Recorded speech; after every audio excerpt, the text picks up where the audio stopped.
until they accidentally tore my shirt and saw the tattoos covering my back. Only then did the thugs collecting protection. Fees realized they had made a huge mistake. My daughter never imagined that her honest ex-convict father would have any connection to the legendary 9-tattooed dragon. She didn't know I was the very 9-tattooed dragon feared by everyone on the streets. Back then, to protect my brothers, I fought 1,000 men alone with just a knife, from the south of the bridge all the way to the north, and created a legendary story. Since then, Tattooed Dragon became a name that struck fear in all. Years later, on the day I was released from prison, dozens of luxury cars came to pick me up, because the gang I founded had become the biggest local organization. All my brothers were waiting for me to take charge again, but I told them I would not return to that life, unless someone dared touch my wife or daughter. My brother was shocked. He had longed for my return every day for years, but prison had worn away all my sharpness. I told him to manage the organization well from now on, and never let it become a criminal gang. After that, I picked up my bag and left. The brothers all knelt on one knee and said they would wait for me to return. I ignored them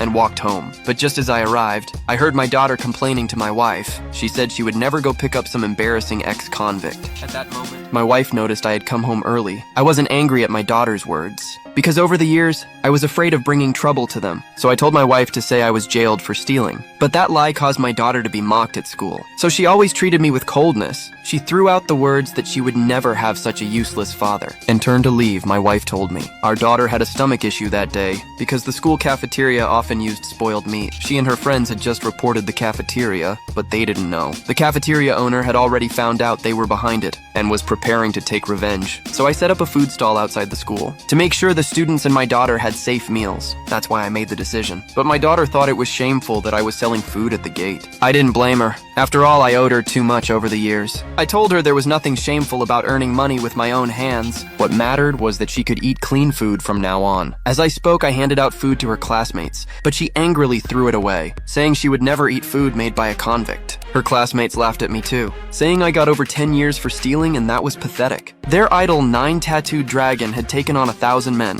and also got over 10 years, but I wasn't even worthy of being compared to his toe. Then they turned to leave. But just then, the cafeteria owner arrived with his men. They thought we had reported them and were now stealing their business. My daughter watched from a distance as I was bullied. She said it had nothing to do with her, but I could tell she was worried. Seeing her there, I didn't dare fight back. Afraid of dragging her into it, I stood up and apologized, said I would move my stall elsewhere. But the thugs clearly came to make trouble. They ordered their men to smash my stall. Watching me get bullied like that, my daughter started to feel afraid, but her pride made her shout at them not to go too far. Her classmates were terrified. Everyone knew the school cafeteria was run by dangerous people. Some even said they were connected to the gang. Crossing them was as scary as crossing 9-tattooed dragon himself. My daughter hesitated but still wanted to help. After all, I was her father. The thug recognized her immediately and realized she was the one who reported him. He told his men to grab her. I panicked. I told them I would pack up and stop right away. Begged them not to hurt my daughter. But people like him only got worse when you begged. He said the report cost him $60,000 in fines, and now he wanted me to pay him $100,000. I agreed right away, but my daughter stepped forward to stop me. The thug slapped her across the face. That slap felt like it hit me straight in the heart. I couldn't hold back anymore. I shoved aside the two men holding me and threw one of them several meters away with one hand. The others rushed at me, but in the chaos of the fight, they accidentally tore my shirt. And when they saw the massive 9-tattooed dragon tattoo on my back, everyone froze in shock.